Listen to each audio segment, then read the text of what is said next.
आता भरपूर माणसं गुरुच्या शोधात जातात. गुरुच्या शोधात जायची मुळात गरजच नाही. गुरु तुमच्या शोधात येतात.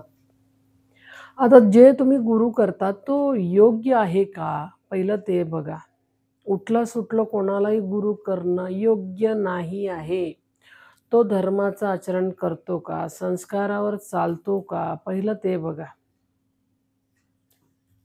तो तिथे कामवासनात लुप्त असणार, भवसागरात लुप्त असतोय, मोहाच्या जाळ्यात लुप्त असतोय गुरु. मग तो तुम्हाला काय देऊ शकेल आणि काय तुम्हाला मार्ग दाखवणार मोक्षासाठी? म्हणून विचार करून गुरु करा आणि तुमचीच आत्मचैतन्य बुद्धी तुम्हाला मार्गदर्शन देतंय.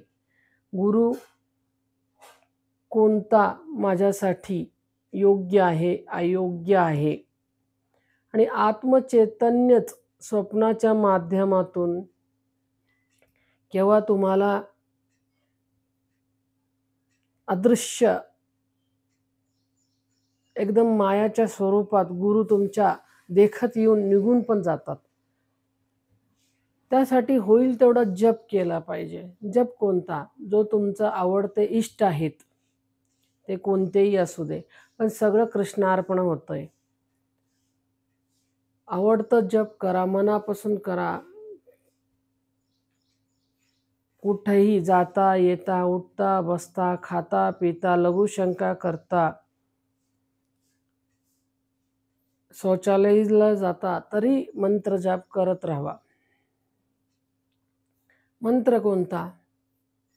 तुमच्या इष्टदेवताचा असू दे, नाहीतर तुम्हाला जे तुमच्या वडिलांपासून जे कुलदेवता आहे त्याचा, तो जाप करत राहायचं, सतत करत राहायचं. तुम्हाला स्वप्नाच्या माध्यमातूनच दृष्टांतर होतो, तोपर्यंत होऊ शकत नाही. आणि मंत्र जाप करायचं म्हणजे काय?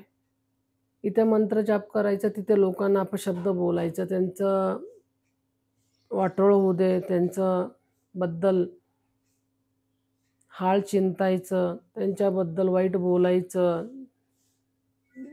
मग तुम्ही कितीही मंत्र जाप करा, काही त्याचा उपयोग नाही आहे. मंत्र जाप तनाने, मनाने, धनाने, शुद्ध आचरणाने झालं पाहिजे.